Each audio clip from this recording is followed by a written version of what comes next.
اعوذ باللہ من الشیطان الرجیم بسم اللہ الرحمن الرحیم ان اللہ وملائکتہ یصلون علی النبی یا ایہا الذین آمنوا صلوا علیہ وسلموا تسلیما اللہم صلی علی سیدنا ونبینا وشفیعنا ومولانا محمد وعلی آل محمد وبارک وسلم۔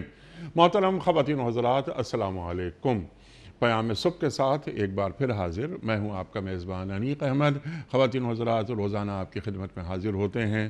جمعہ اور ہفتہ تو سوال جواب کے لیے 2 دن ہیں، لیکن پیر، منگل، بدھ اور جمعرات، ان 4 دنوں میں ہم اپنے ملک کے ممتاز علماء کو زحمت دیتے ہیں کہ وہ تشریف لائیں اور قرآن کریم سے ہمیں قریب کریں، قرآن کریم کے معنی اور مفاہیم ہمیں سمجھائیں۔ روزانہ کوئی 1، 2 یا 3 آیات قرآن کریم کی ہم لیتے ہیں، ان کو سمجھتے ہیں، شان نزول سے لے کر لمحہ موجود تک کہ قرآن کریم کی یہ آیات ہم سے کیا مخاطبت کر رہی ہیں، ہمیں کیا پیغام دے رہی ہیں، اور ظاہر ہے یہ پیغام آفاقی پیغام ہے، ہدی للناس، یہ تمام انسانیت کے لیے ہدایت ہے اور قیامت تک کے لیے ہدایت ہے، آخری ہدایت ہے۔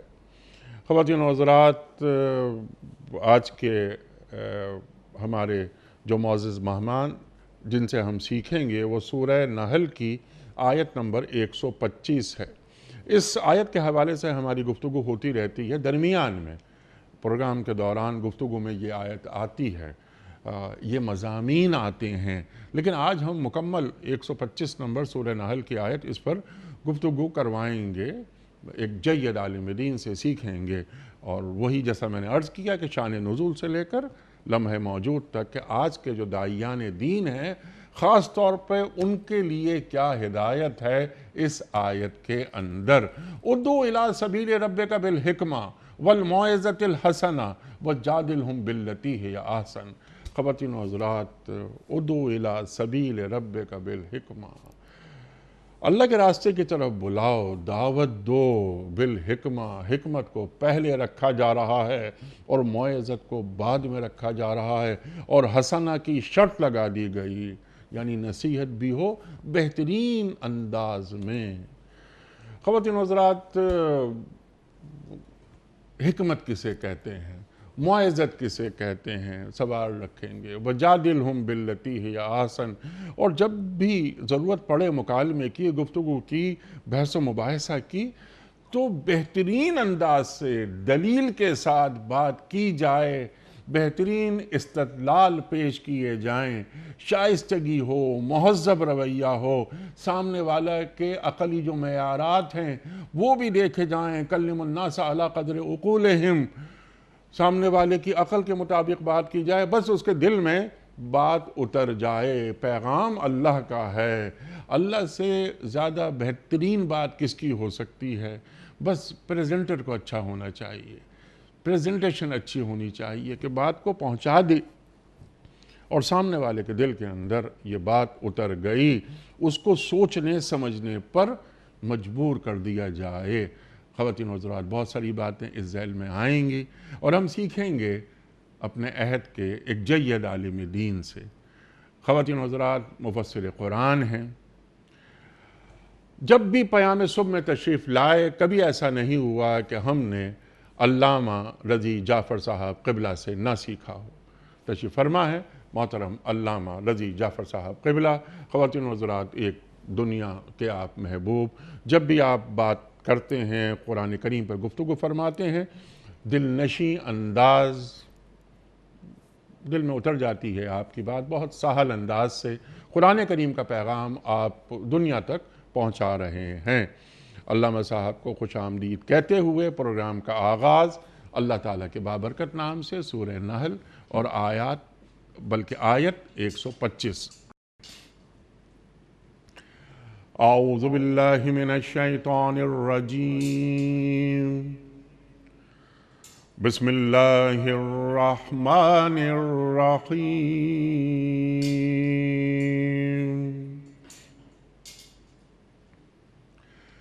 ادعو إلى سبيل ربك بالحكمة والموعظة الحسنة وجادلهم بالتي هي أحسن إن ربك هو أعلم بمن ضل عن سبيله وهو أعلم بالمهتدين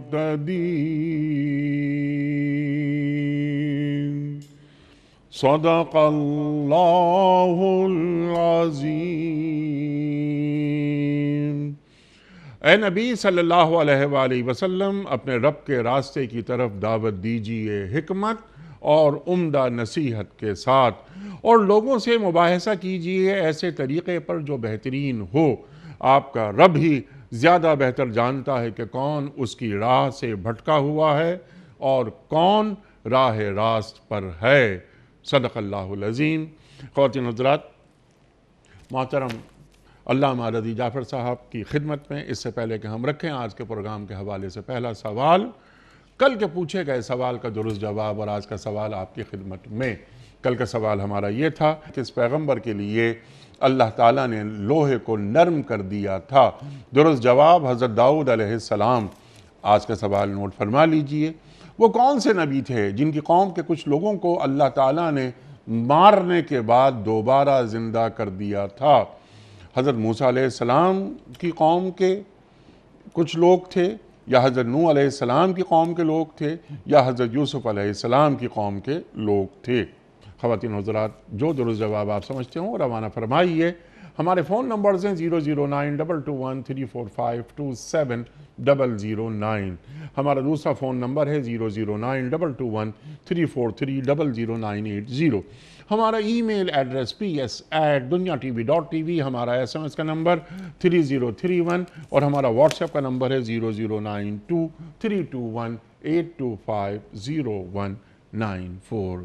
حضرت، کتنی اہم ترین آیات میں سے ایک آیت، قرآن کریم کی ہر آیت ہی اہم ہے۔ ادعو الی سبیل ربک بالحکمہ، ارشاد فرمائیے اور ہمیں سکھائیے، سمجھائیے کہ حکمت کسے کہتے ہیں۔ اعوذ باللہ السمیع العلیم من الشیطان اللعین الرجیم، بسم اللہ الرحمن الرحیم۔ حقیقت یہ ہے کہ آپ نے یہ جو آیت کا انتخاب کیا، انتہائی حسین انتخاب ہے۔ اللہ آپ تو خود ہیں حسین، لیکن آپ کا یہ انتخاب بھی بہت حسین ہے، اور اس میں پیغام ہے ہر اس انسان کے لیے کہ جو دین کی کوئی بات کہیں پہنچانا چاہتا ہو۔ سبحان اللہ۔ پہلی بات حکمت ہے، دانائی۔ جس زمانے میں بر صغیر میں آزادی کی تحریک چل رہی تھی تو قائد اعظم نے علیہ الرحمہ گاندھی جی سے کہا تھا کسی بات پر، لاجک ناٹ میجک، عقلی منطقی بات کریں، کرتب نہ سکھائیں۔ تو دین چاہتا ہے کہ انسان ہمیشہ عقل و دانش کی بات کرے، ایسی بات کرے جو لوگوں کے ذہنوں کو اپیل کرے۔ سرکار دو عالم حضرت محمد مصطفیٰ صلی اللہ علیہ وسلم نے جب اعلان رسالت کے بعد لوگوں سے گفتگو کرنا شروع کی تو ایسی باتیں کرتے تھے جو ذہنوں میں اترے، چونکہ مذہب انسان کے صرف سر جھکانا نہیں چاہتا، بلکہ میں عرض کرتا ہوں کہ وہ چاہتا ہے کہ دل پہلے جھکے، سر بعد میں جھکے۔ اللہ اکبر۔ اور دل کو جھکانے کے لیے عقل و منطق، فکر و دانش، ایسی باتیں کہ جو ذہن کو اپیل کرے، جو دلوں کو فتح کر لے وہی فاتح زمانہ۔ جو دلوں کو فتح کرے۔ تو انبیاء کا مشن کیا تھا؟ دلوں کو فتح کرنا۔ سرکار دو عالم نے مکہ بعد میں فتح کیا ہے، دلوں کو پہلے فتح کیا۔ سبحان اللہ، سبحان اللہ۔ یہی وجہ تھی کہ قرآن میں اس کا تذکرہ موجود ہے کہ وہ مشرکین جو دن بھر حضور کو ستاتے تھے، کوئی پتھر مار رہا ہے، کوئی ناصحہ کلمات کہہ رہا ہے، کوئی بچوں کو پیچھے لگا رہا ہے کہ ان کی بات کوئی نہ سنیں، شور مچائیں، راتوں کو چھپ کر قرآن کی تلاوت سنتے تھے۔ اور حضور جب حرم میں بیٹھے ہیں یا کہیں بیٹھے ہیں تو باتوں میں ایسی شیرینی ہوتی تھی کہ خود بخود لوگوں کا دل کھینچتا تھا۔ سبحان اللہ۔ اور اس میں ظاہر ہے کہ پیغام تھا پوری انسانیت کے لیے. اور دنیا کے انسانوں نے جو حضور کا پہلا کلمہ پڑھا ہے وہ آپ کے فکری معلومات کی بنا پر، فکری باتوں کی بنا پر. جی اے بنی نو انسان تم غور تو کرو، یہ دریا اور اس کی روانی، یہ سمندر اور اس کی تغیانی، یہ آفتاب اور اس کی تمازت، یہ مہتاب اور اس کی خنکی، یہ ستارے اور ان کی چمک، یہ پھول اور ان کی مہک، یہ پھل اور ان کی مٹھاس، یہ سبزہ اور اس کی شادابی، کیا یہ خود بخود وجود میں آ گئے؟ کیا یہ تمہارے اصنام نے بنائے ہیں؟ تمہارے لات و حبل نے ایجاد کیے ہیں؟ منات و عزا نے ایجاد کیے ہیں؟ ان میں سے کون ہے جو اس آسمان اور اس پوری کائنات کو پیدا کرنے والا؟ سجدہ اسے کرو جس نے کائنات کو پیدا کیا اور تمہیں پیدا کیا. سبحان اللہ. سجدہ اسے نہیں کہ مت کرو جسے تم خود بناتے ہو اور جیسا چاہتے ہو بنا دیتے ہو. اور یہ عجیب انسانیت کی بد نصیبی جو حضرت نوح علیہ السلام کے زمانے سے چلی آ رہی ہے، اور آج کے 21ویں دور میں بھی جو روشنی کا دور کہا جاتا ہے، علم کا دور کہا جاتا ہے، آگہی کا دور کہا ہے، بنی نوع انسان کی یہ بدبختی بت پرستی کے بارے میں اسی انداز سے ہے. جناب نوح بھی جب کہتے تھے بھائی یہ تم نے کیا بنا رکھے ہیں، ود ہو، یعوس ہو، یعوق ہو، نصر، یہ کیا ہیں، یہ کیا چیز ہے؟ کہ نہیں، اس پر بات نہیں ہوگی، اس پر بات کریں گے ہم آپ کو سنسار کر دیں گے. جی سورہ یونس میں جناب نوح کی عجیب عظمت نظر آ رہی ہے. فرماتے ہیں لوگوں جب سب مل کے آئے تھے کہ آپ اپنی یہ باتیں چھوڑیں، جناب نوح کہا کہ تم لوگ اپنی ساری طاقت جمع کرو، اچھی طرح غور کرو، پھر سب مجھ پر حملہ ور ہو جاؤ، دیکھو میرا رب مجھ پر میری مدد کرتا ہے یا نہیں کرتا ہے. تو یہ الہی نمائندہ اپنے رب کا اتنا اعتماد رکھتا ہے کہ ساری قوم متفق ہو کہ مجھ پر حملہ ہو رہا ہے. تو میں عرض کر رہا تھا کہ جناب نوح کے زمانے سے یہ بدبختی بنی انسان کی چلی آ رہی کہ اپنے ہاتھ سے بت بنانا، اس کو آگے سجدہ کرنا. بھی کیسے تمہارا معبود ہو گیا یہ؟ تم نے خود بنایا، جیسا چاہا بنایا، کسی کے 2 ہاتھ، کسی کے 4 ہاتھ، کسی کے 6 ہاتھ، کسی کی سونڈ بنا دی، کسی کی دم بنا دی، مندر میں رکھ دیا، اور اب اس کو سجدہ کر رہے ہیں. عجیب بات ہے جناب، بارش نہ ہو رہی ہو بت سے کہیں گے بارش ہو جائے، موسم خراب ہو ذرا موسم ٹھیک کر دیجئے، گرمی بہت بڑھ گئی ہے، دیکھیے یہ گرمی برداشت نہیں ہو رہی. بیٹا نافرمان ہے، جا کے اس سے کہیں گے میرا بیٹا ٹھیک ہو جائے. روزگار خراب ہو جائے، اسے درخواست کریں گے میرا روزگار خراب. یہ بے عقلی کی باتیں حضرت نوح کے زمانے سے چلی آ رہی ہیں. پیغمبر اکرم صلی اللہ علیہ وآلہ وسلم انہی بے عقلی کی باتوں پر لوگوں کو دعوت دیتے تھے کہ بابا یہ کیا کر رہے ہو تم، عقل کو استعمال کرو. فرمان ہوا ادعو الی سبیل ربک بالحکمہ، حکمت سے بڑھاؤ، عقل و دانش سے. تو جو پیغام اللہ نے اپنے حبیب کو دیا ہے دنیا کے ہر انسان کے لیے وہ پیغام ہے، خاص طور سے ہر اس شخص کے لیے جو کوئی بات بندی نوع انسان کو پہنچانا چاہتا ہے. اس میں حکمت ہونی چاہیے، دانائی ہونی چاہیے، تاکہ ذہنوں کو اپیل کرے. ہمارے مبلغین، ہمارے واعظین، ممبر بجانے والے یا جمعے کا خطبہ دینے والے یا ویسے بندگان خدا کے درمیان کوئی بات کرنے والے دین کے، ان پر فرض ہے اپنی گفتگو کا آغاز حکمت و دانش سے کریں. سبحان اللہ. یہ حکمت و دانش کسے کہتے ہیں؟ قرآن کریم فرما رہا ہے نا کہ وَمَن يُؤْتَ الْحِكْمَةَ فَقَدْ أُوتِيَ خَيْرًا كَثِيرًا، جس کو ہم نے حکمت دی اسے خیر کثیر دے دیا گیا.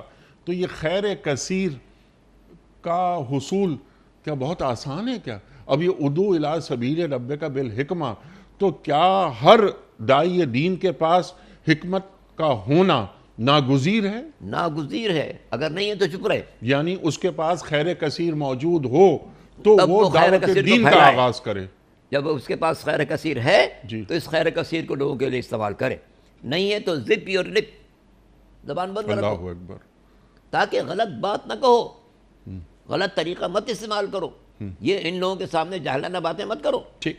صرف ذہنوں کو خوش کرنے کی بات مت کرو، ایسی بات کرو جو ذہن انسانی کو اپیل کرے. سبحان اللہ. تو گویا یہ علم سے آگے کی چیز ہے. جہاں اسی لیے ہمارے بعض لغت کی کتاب میں لکھا ہوا کہ حکمت کا درجہ علم سے بڑھا ہوا ہے.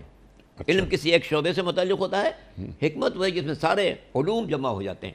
تو سرکار دو عالم کو جب اللہ نے حکمت عطا کی ہے تو آپ کو تمام جتنے علوم ہو سکتے ہیں سب کا سرچشمہ قرار دیا. سبحان اللہ. کیمسٹری آؤ حضور سے سیکھو اقتصادیات، حضور سے سیکھو سماجیات، حضور سے سیکھو الہیات، حضور سے سیکھو. زندگی کا اور بندگی کا ہر شعبہ ایسا ہے جس کا ہم نے علم اپنے حبیب کو عطا کیا ہے. حبیب ہمارا اپنی حکمت کے ساتھ بندگان خدا کو وہ علم عطا فرمائے گا. سبحان اللہ سبحان اللہ سبحان اللہ. اور فنڈامنٹلز وہاں سے مل جائیں گے علوم کے، قرآن اور صاحب قرآن کے پاس سے. ذرا علم پر کیونکہ گفتگو پہلے بھی بہت ہو چکی ہے، ذرا حکمت پر آپ نے بات فرما دی کہ علم سے اگلا درجہ حکمت کا ہے. یتلو علیہم آیاتہ ویزکیہم ویعلمہم الکتاب والحکمہ، یعنی ہر علم کی طرف رجوع کریں. اللہ اکبر. اس لیے جہاں پر کہا گیا کہ ہم نے ان کو لقمان کو حکمت عطا کی، وہاں یہ بھی فرما دے کہ من یؤتی الحکمہ فقد اوتی خیرا کثیرا. سبحان اللہ سبحان اللہ. جسے ہم نے حکمت عطا کی اسے خیر کثیر عطا کر دیا گیا. اچھا، یہ ادعو الی سبیل ربک بالحکمہ والموعظۃ الحسنہ. اب یہ موعظت کی بات علامہ صاحب یہاں پر بھی ایک شاید ایک ایسا نقطہ ہے جس پر آپ سے ہم سیکھیں گے کہ حکمت کو پہلے رکھا جا رہا ہے اور موعظت کو بعد میں رکھا جا رہا ہے. نصیحت، قرآن کی نصیحت، توحید کی ابھی آپ نے بات فرمائی، توحید کو مانو، رسالت کو مانو. سرکار دو عالم صلی اللہ علیہ وآلہ وسلم مخاطبت فرما رہے ہیں کفار مکہ سے کہ ادھر یہ دیکھو، یہ موعظت ہے، میں تمہارے فائدے کی بات کر رہا ہوں. لیکن وہاں بھی حسنہ کی شرط لگا دی گئی. ارشاد. چونکہ حکمت کا مطلب یہ کہ آپ اپنے ذہن میں وہ باتیں لائیں کہ جو بنی نوع انسان کے عقل کو مہمیز کریں. ٹھیک. اچھا، اب عقل کو محض کریں تو کس انداز سے پیش کریں؟ حکم قرآن تو یہ ہے کہ اگر آپ بدترین انسان کے پاس جا رہے ہیں گفتگو کرنے کے لیے، انتہائی سرکش ہے، انتہائی ظالم ہے، بدبخت ہے، بنی نوع انسان کی بات سنتا نہیں، اس کے پاس بھی جائیں تو بہت ہی نرم لہجے میں بات کریں. موسیٰ علیہ السلام جناب موسیٰ اور ہارون سے کہا اذهبا الی فرعون انہ طغی فقولا له قولا لینا لعلہ یتذکر و یخشی. اے ہارون اور موسیٰ جاؤ فرعون کی طرف، اس نے بڑی سرکشی اختیار کر رکھی ہے، لیکن فقولا له قولا لینا، اس سے بات بڑی نرم کرنا. لعلہ یتذکر و یخشی، ہو سکتا ہے اس کے ذہن میں کوئی بات آ جائے، ہو سکتا ہے خوف خدا پیدا ہو جائے. تو نرم لہجہ انسان کے لیے بہترین صفت ہے، اور اسی لیے سرکار دو عالم کے لیے اللہ نے کہا انک لعلی خلق عظیم. اللہ سبحان اللہ عظیم پر فائز ہے. تو چونکہ حضور کی گفتگو میں شیرینی بھی ہوتی تھی، حکمت تو لازمی ہے. آغاز کرو حکمت سے، لہجہ حسن ہونا چاہیے. واضح جو کہ تم نصیحت کرو تو نصیحت میں خبردار کبھی تمہارا لہجہ تند نہ ہونے پائے. اس لیے کسی جگہ ارشاد فبما رحمۃ من اللہ لنت لہم، یہ اللہ کی رحمت ہے کہ آپ اتنے نرم ہیں. فلو كنت فظا غلیظ القلب لانفضوا من حولک، اگر آپ دل کے سخت ہوتے، مزاج کے تنگ ہوتے، یہ سب آپ کے پاس سے پھٹ چھٹ جاتے.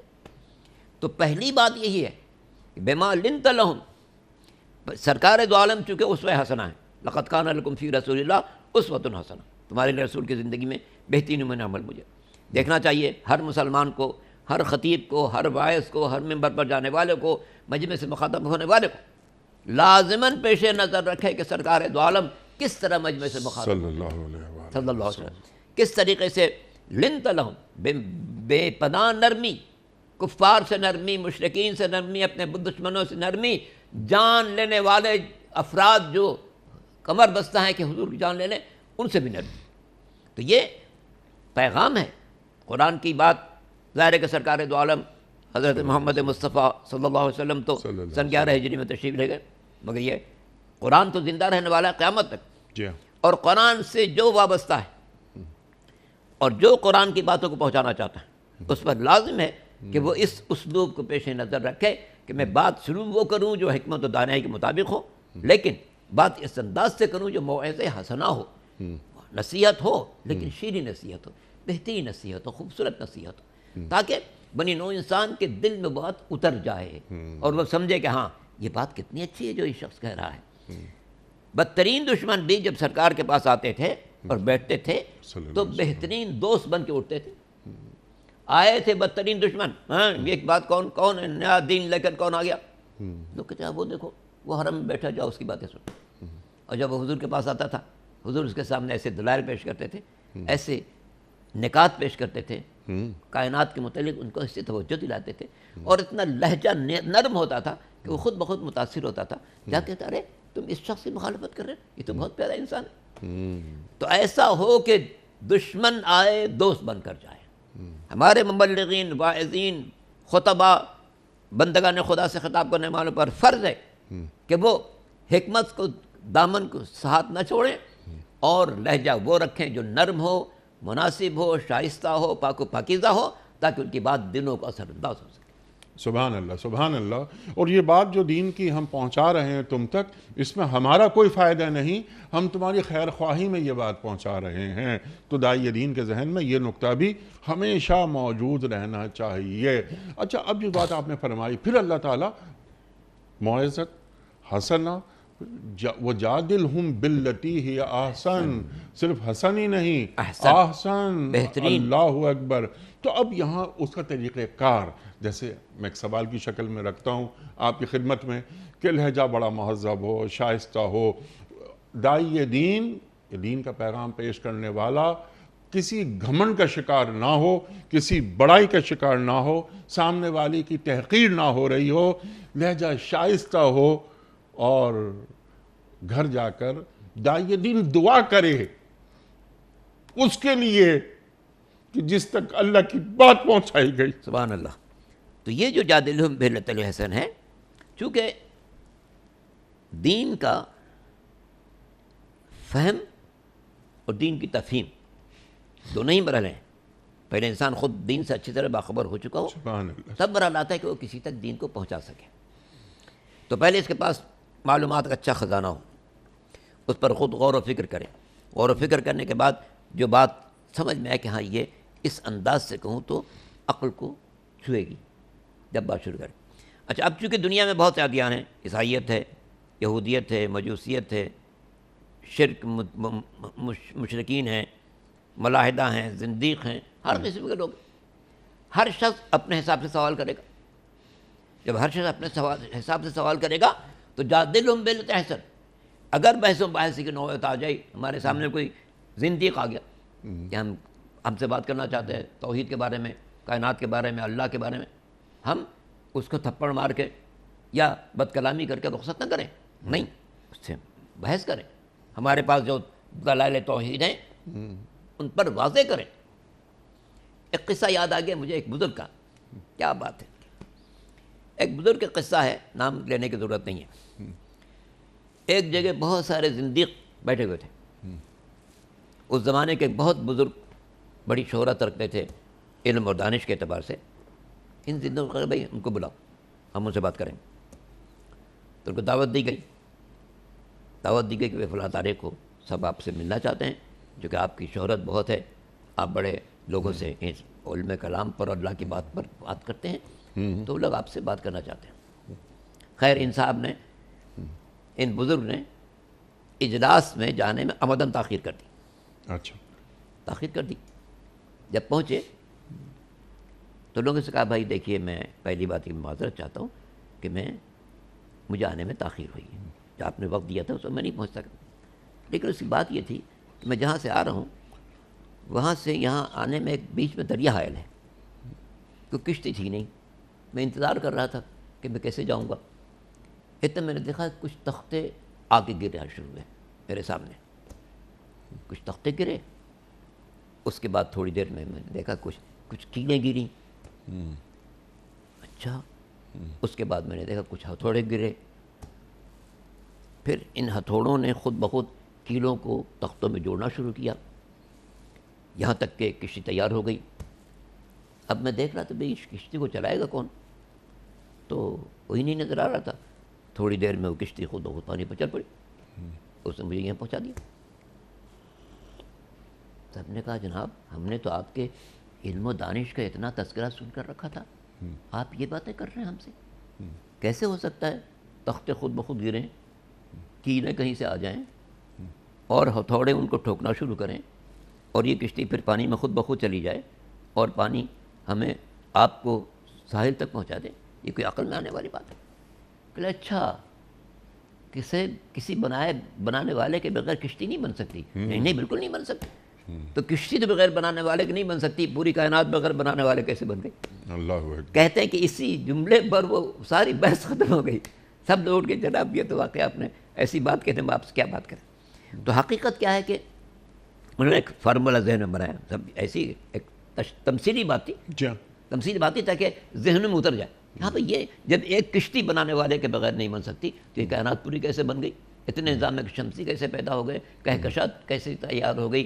یہ آفتاب کیسے پیدا ہو گیا؟ یہ آفتاب کی حرکت کس نے معین کر دی؟ یہ چاند کا گھٹنا بڑھنا کس نے معین کر دیا؟ تو یہ تمام دلائل وہ ہیں کہ جس میں جادلہم باللتی احسن، جی ہاں، بات وہ کرو جو بہترین ہو، بحث ہونی چاہیے، کیونکہ بحث سے ذہن کھلتا ہے۔ قرآن نے بحث کرنے کو منع نہیں کیا ہے، کٹ حجتی کو منع کیا ہے، اس لیے ارشاد فمن حاجک فیہ من بعد ما جاءک من العلم فقل تعالوا ندعو ابناءنا وابناءکم ونساءنا ونساءکم وانفسنا وانفسکم۔ اللہ اکبر۔ تو کیا تھا؟ وہ حاج جگہ ہے، یعنی کٹ حجتی کر رہے ہیں، خواہ بحث کر رہے ہیں، تو کٹ حجتی منع ہے، بحث منع نہیں۔ جادلو بات کرو مگر بہترین انداز سے کرو کہ جو باتیں اس کے ذہن کو اپیل کر سکتی ہوں۔ سبحان اللہ۔ عیسائی ہے، کن باتوں کو قبول کرتا ہے، اس کو بنیاد بناؤ، پھر اس کے سامنے دلائل توحید پیش کرو۔ یہودی کس بات کو قبول کرتا ہے، پہلے اس کے دلائل کو سامنے رکھو، پھر اس سے بات کرو۔ اسی طرح دنیا میں جتنے مذاہب کے لوگ ہیں، جب کسی مبلغ دین کو کسی اور مذہب کے انسانوں سے بات کرنی پڑے تو وہ دیکھیں کہ وہ کن بنیادوں پر اس کا مذہب قائم ہے، ان بنیادوں کے سامنے لائیں اور پھر اس کے مقابلے میں دین الہی کی عظمت کو سامنے پیش کریں۔ جیسا کہ ہم دیکھتے ہیں کہ سرکار دو عالم کے پاس ہر طریقے سے لوگ آتے تھے، صلی اللہ علیہ وسلم، ہر طرف سے لوگ آتے تھے، مختلف سوالات کرتے تھے۔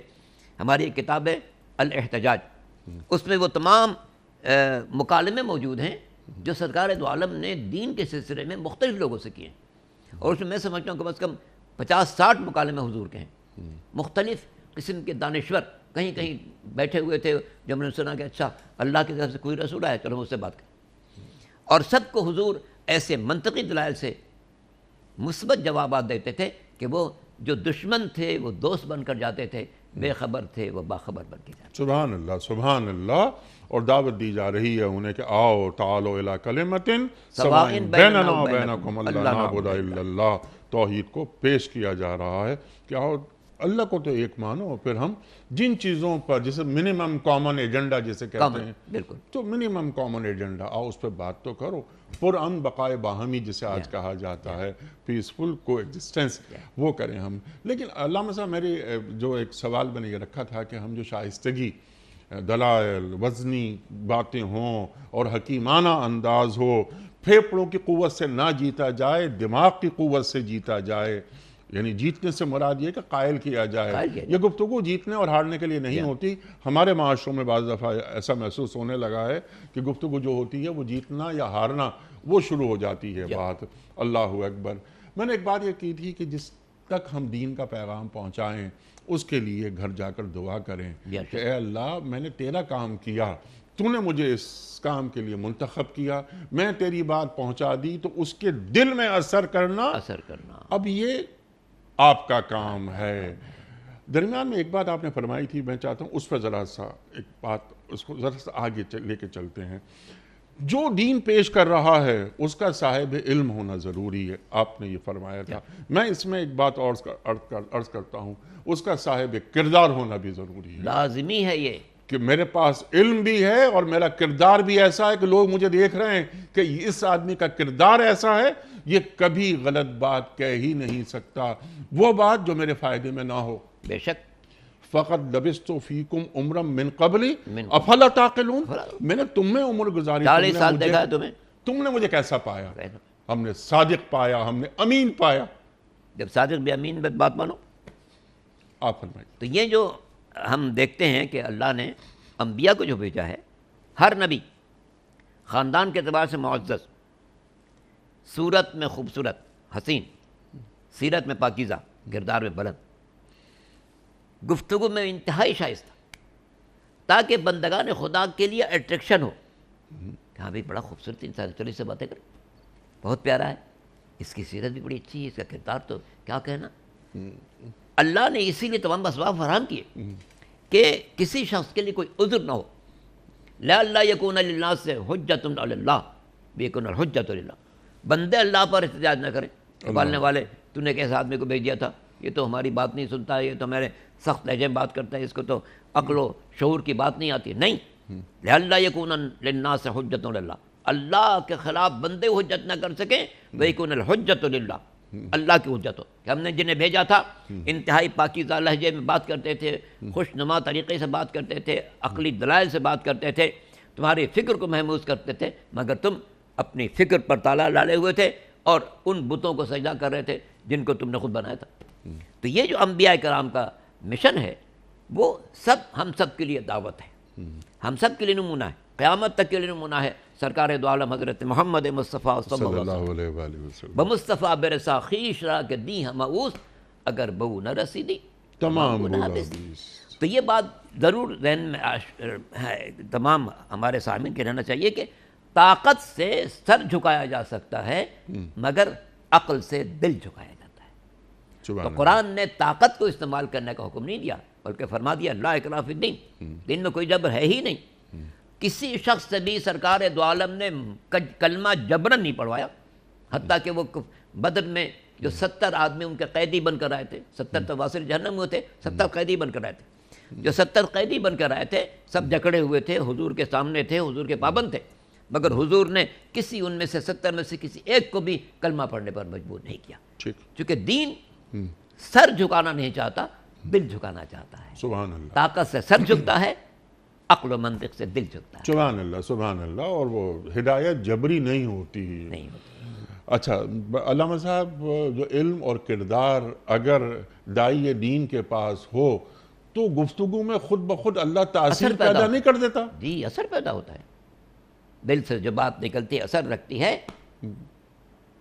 گو نہیں طاقت ہے پرواز مگر پر رکھتی ہے. جی کیا بات، سبحان اللہ.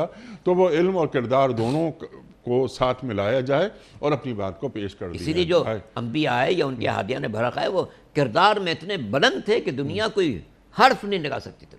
سبحان اللہ. کسی نبی کے کردار پر کوئی دنیا کوئی حرف نہیں لگا سکتی. قتل کر سکتے تھے، جلا وطن کر سکتے تھے، جیل میں ڈال سکتے تھے، ان کے اوپر پتھر مار سکتے تھے، مگر کوئی بھی ان کے کردار پر کوئی حرف نہیں لگا سکتا تھا. خصوصاً سرکار دو عالم حضرت محمد مصطفیٰ صلی اللہ علیہ وسلم جو بدترین مخالف تھے وہ بھی کہتے ہیں صادق اور امین ہے. جس زمانے میں لوگ ان کے قتل پر آمادہ ہو گئے، یہاں تک کہ حضور کو اللہ نے حکم دیا کہ بھئی مکے سے آپ ہجرت کر کے جائیں، تو جتنی امانتیں تھیں وہ امیر المومنین کے سپرد کی کہ میں تو جا رہا ہوں، یہ امانتیں لوگوں کے سپرد کر کے آ جانا. یہ امانتیں کس کی تھیں؟ مشرکین کی. یعنی جو قتل پر آمادہ ہیں وہ بھی امانت پر یقین رکھتے ہیں. اپنی امانتیں اپنے رشتہ داروں کے پاس نہیں رکھتے ہیں کہ ہو جائے گی، گم ہو جائے گی، تلف ہو جائے گی. اس صادق و امین کے پاس رکھتے ہیں جس کے قتل پر آمادہ ہے. تو کردار کی اہمیت اتنی زیادہ ہے.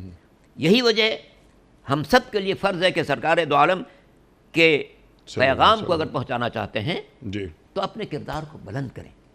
اتنا کردار بلند ہو کہ دشمن بھی ہماری صداقت اور امانت کو تسلیم کرے اور محسوس کرے کہ ہاں یہ ایک باکردار انسان.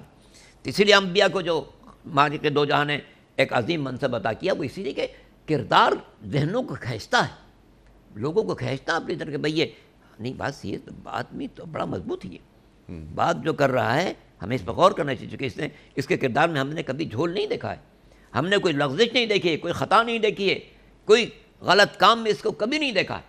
حضرت آدم سے لے کے حضور اکرم صلی اللہ علیہ وسلم تک کسی نبی کے بارے میں کوئی نہیں کہہ سکتا ہے کہ ہم نے اس میں کوئی غلطی کبھی پائی ہے. تو اس لیے اللہ نے تمام انبیاء کو علم کے اعتبار سے بھی ممتاز بنایا، کردار کے اعتبار سے ممتاز بنایا. ہم پر فرض ہے کہ جو شخص بھی تبلیغ دین کے کام میں حصہ لیتا ہے وہ علم میں بھی بلند ہو، کردار میں بھی بلند ہو.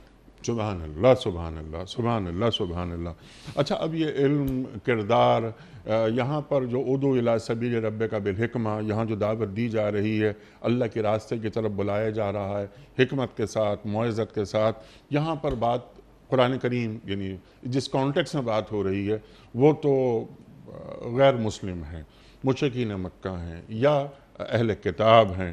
تو جب ہم کسی غیر مسلم سے بات کریں یعنی کسی مسیحی سے بات کریں یا کسی ہمارا پڑوسی ملک کا یعنی سناتن دھرم یعنی ایک ہندو میتھولوجی کو جاننا کتنا ضروری ہے ایک پریزنٹر کے لیے، داعی دین کے لیے، توریت کو جاننا، یہ جو تمام جو اناجیل ہیں یعنی متی، مرقس، لوقا، یوحنا، یہ ان تمام اناجیل کو پڑھ کر آدمی بیٹھ کر بات کرے ان سے، اور پھر انہیں یہ بتائے کہ ہمارے قرآن میں مسیح علیہ السلام اور والدہ مسیح علیہ السلام کا کیا مقام ہے، تو دل میں اثر نہیں کرے گی بات؟ تو ہمارے پاس کیا اس انداز سے کام ہو رہا ہے؟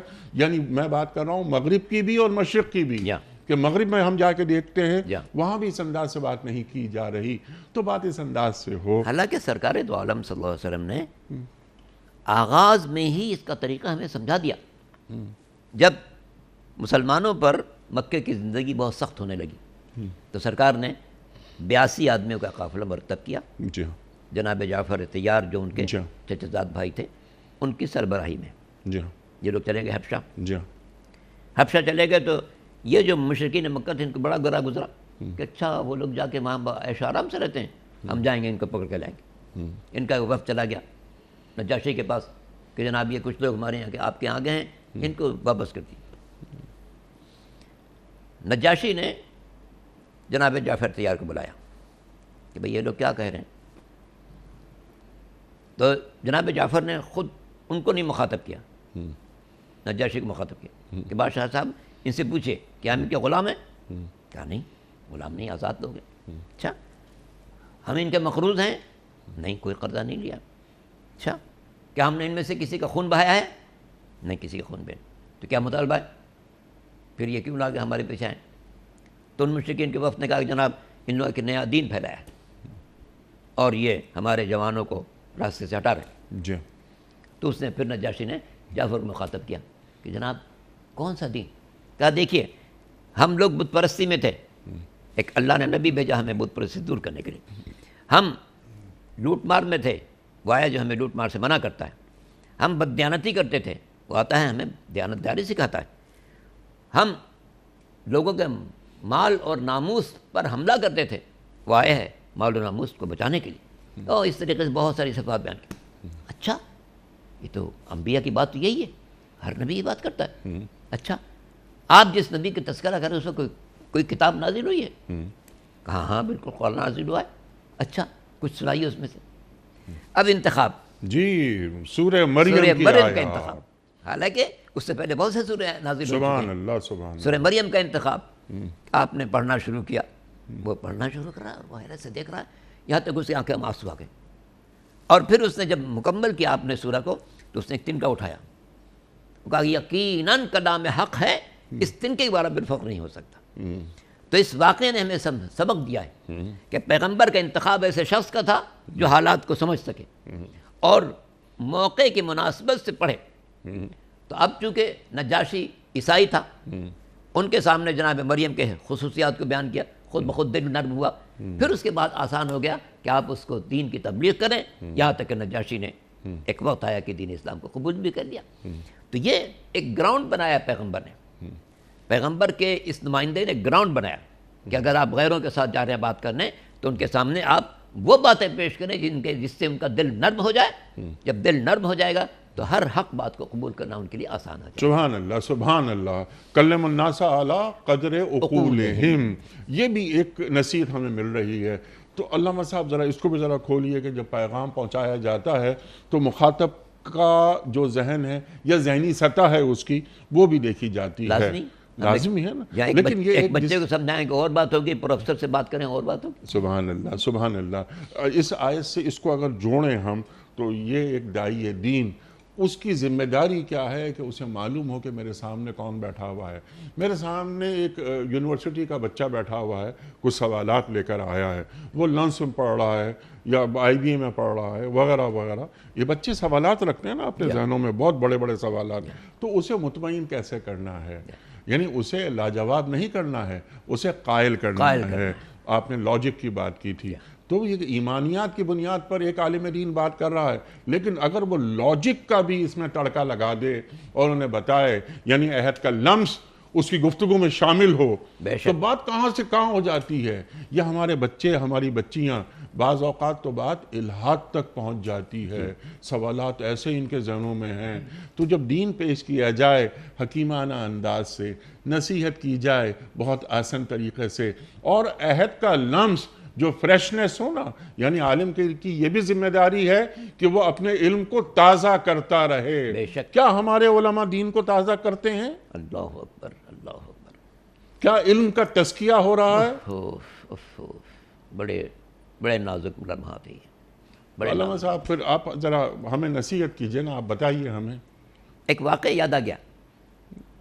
حضرت امام علی رضا علیہ السلام کے پاس عیسائی پادریوں کے بہت بڑا وفد آیا جناب عیسیٰ کے سلسلے میں گفتگو کرنے کے لیے. تو امام نے جناب عیسیٰ کے خوب فضائل بیان کرنا شروع کیے. اتنے خوبصورت تھے، اتنے وجیح تھے، اتنا عالی خاندان تھا، ان کی امی بھی بہت پاکیزہ انسان تھیں، اور کیا تھی اور کیا تھی، جو ملتا تھا. پھر آخر میں آپ نے کہا بس ایک بات مجھے سوچنی ہے کہ اس میں شرع مسئلہ ہے. کیا مسئلہ ہے؟ اس میں مسئلہ یہ ہے کہ وہ عبادت نہیں کرتے تھے. اب سارے پادری چونک ہیں، عبادت نہیں کرتے تھے تو ساری رات عبادت کرتے. پھر امام نے کہا اچھا اگر وہ خود خدا تھے تو عبادت کسی کرتے تھے. اللہ اکبر. اس ایک جملے نے پورے ماحول کو پلٹ دیا. تو آپ نے کیا کیا؟ جو ان کے مسلمات تھے پہلے ان کو سامنے لائے. جی ہاں. پھر ایک ایسی بات کہ جو ان کے ذہن کو جھنجھوڑے کہ یہ کیسے ہو سکتا؟ اچھا عیسیٰ جیسا انسان عبادت نہ کری تو ہو ہی نہیں سکتا.